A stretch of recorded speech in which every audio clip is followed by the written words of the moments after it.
KB, Assalamualaikum warahmatullahi wabarakatuh. Kembali lagi dengan saya penyuluh KB. Dan pada video kali ini saya mau membahas tentang alat kontrasepsi yang cocok digunakan oleh pengantin baru. Karena pada faktanya atau pada nyatanya tidak semua dari pengantin baru atau pasangan muda itu ingin anak segera. Ada beberapa alasan dan alasannya akan saya rangkum pada video selanjutnya, pada next video. Jadi keep on watching ya. Dan pada video kali ini saya mau membahas dulu tentang alat kontrasepsi yang cocok atau alat kontrasepsi yang akan direkomendasikan untuk pasangan muda. Seperti apa videonya? Kita langsung simak videonya. Simak videonya sampai akhir ya. Oke, baik Sobat KB, untuk rekomendasi yang pertama itu kita ada yang namanya KB alami atau alat kontrasepsi pencegah kehamilan yang alami. Ini bisa dilakukan dengan cara yang pertama adalah menghitung masa subur kalian atau biasa disebut dengan KB kalender.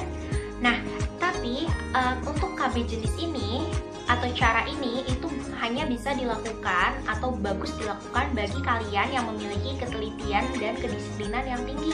Seperti itu, dan tidak akan efektif apabila kalian itu lupa cara menghitungnya atau salah menghitung masa subur kalian. Dan cara ini juga bisa sangat repot oleh kalian yang memiliki masa menstruasi yang tidak teratur. Seperti itu.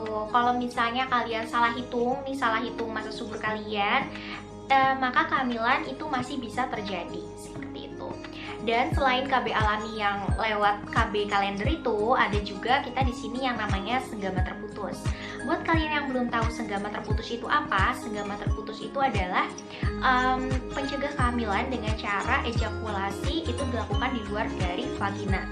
Tapi ini dibutuhkan suatu kerjasama antara suami dan istri, karena kalau misalnya sang suami tidak bisa mengontrol dirinya dan telat menarik penis dari vagina itu, maka untuk pencegah kehamilan itu tidak akan efektif ya, dan kehamilan masih bisa terjadi seperti itu. Oke, baik Sobat KB, sekarang yang kedua ya. Yang kedua itu adalah alat kontrasepsi kondom.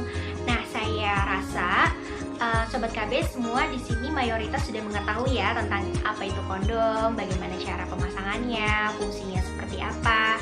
Tapi kalau misalnya kalian ragu atau kalian belum mengetahui cara pemasangan yang baik dan benar, kalian bisa nonton video selanjutnya ya. Nanti akan saya bahas mengenai kondom ini. Oke, baik Sobat KB, jadi kondom itu adalah alat kontrasepsi yang berguna sebagai pelindung untuk menghalangi sel sperma bertemu dengan sel telur. Jadi kondom ini kan dipasang di penis sebagai sarung ya, seperti sarung. Jadi saat nanti penetrasi dan si penis mengeluarkan sel sperma, maka sel sperma itu akan dihalangi sehingga tidak bertemu dengan sel telur seperti itu. Nah, tapi hati-hati nih, untuk kondom sendiri itu bisa jadi tidak efektif dalam mencegah kehamilan ya. Apabila kondom tersebut itu rusak, sobek, robek, terus kadaluarsa, terus ada aktivitas yang berlebihan saat penetrasi sehingga menyebabkan kondom ini terlepas dari penis seperti itu. Jadi hati-hati ya Sobat KB. Nah, oke, baik Sobat KB, sekarang untuk alat kontrasepsi yang ketiga itu adalah suntik KB. Dan di suntik KB ini ada dua jenis, ada suntik KB yang progestin saja, yaitu suntik KB 3 bulan, dan juga ada suntik KB yang suntik KB 1 bulan, yaitu berisi estrogen dan progesteron.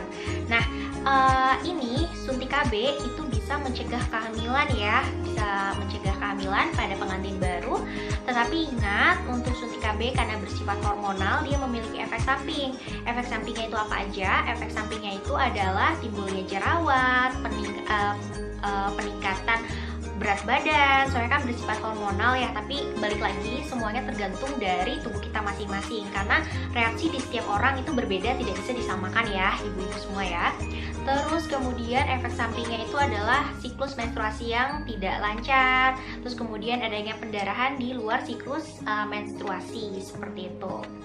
Nah Sobat KB, untuk yang keempat ini adalah pil KB. Jadi pil KB ini adalah alat kontrasepsi yang berbentuk pil yang harus kita minum di setiap hari pada jam yang sama agar fungsinya itu efektif dalam mencegah kehamilan. Dan ini itu isinya ada hormon juga, berisikan hormon. Jadi tetap untuk efek sampingnya itu ada ya, karena yang tapi balik lagi untuk yang hormonal ini, walaupun dia memiliki efek samping, tapi dia reaksinya dalam setiap orang itu akan berbeda-beda. Tapi tapi pada umumnya dia dapat mempengaruhi tentang berat badan kita, terus adanya jerawat, seperti itu, pokoknya yang bersifat hormonal. Baik Sobat KB, kalau misalnya kalian mau menunda kehamilan itu lebih dari 2 tahun, ini saya rekomendasikan beberapa alat kontrasepsi jangka panjang yang dapat menunda kehamilan itu sampai ada yang 5 tahun, ada yang 8 tahun. Yang pertama itu ada IUD. IUD itu adalah intrauterine device, dan IUD ini adalah alat kontrasepsi yang berupa plastik kecil yang fleksibel yang nanti akan diletakkan di dalam rahim ibu, dan ini juga bisa efektif mencegah kehamilan sampai 8 tahun seperti itu. Dan keunggulannya lagi, karena IUD ini bukan merupakan hormon, jadi dia tidak memiliki efek samping ke badannya ibu seperti kenaikan berat badan, itu tidak ada ya. Terus kemudian timbulnya jerawat, itu juga tidak ada. Nah, satu lagi, karena IUD ini bukan merupakan hormon, tidak bersifat hormonal, jadi saat IUD ini dilepas atau dicopot pemasangannya, maka ibu bisa kembali subur tanpa harus menunggu waktu yang lama seperti itu. Jadi ibu bisa langsung punya anak segera setelah IUD-nya dilepas. Oke, untuk yang kedua itu adalah alat kontrasepsi implan. Nah, implan ini efektif untuk mencegah kehamilan sampai 5 tahun. Jadi implan ini berbentuk batang, nanti akan diletakkan di kulit bawah lengan atas Sobat KB, dan dan nanti isinya itu hormon untuk yang implan ini. Tapi cara kerjanya beda. Hormon ini nanti akan dilepaskan ke tubuh kita itu sedikit demi sedikit seperti itu. Dan karena ini bersifat hormonal, jadi masih ada efek sampingnya ya, seperti kenaikan berat badan, terus kemudian timbulnya jerawat dan lain sebagainya. Tapi tenang aja, kalau misalnya masalahnya dari kenaikan berat badan, ibu-ibu semua di sini bisa melakukan olahraga secara teratur dan mengatur pola makan seperti itu. Oke, mungkin segini aja untuk video kali ini. Semoga videonya bermanfaat dan semoga bisa jadi referensi buat pengantin baru dalam memilih alat kontrasepsi yang sesuai dengan perencanaan seperti itu. Jadi silahkan diskusikan dulu dengan suami ibu, sebaiknya memilih alat kontrasepsi apa. Ada yang hormonal, ada yang tidak hormonal, ada metode kontrasepsi jangka pendek, sama metode kontrasepsi yang jangka panjang. Itu tergantung dari perencanaan ibu mau menunda kehamilan 2 tahun atau lebih seperti itu.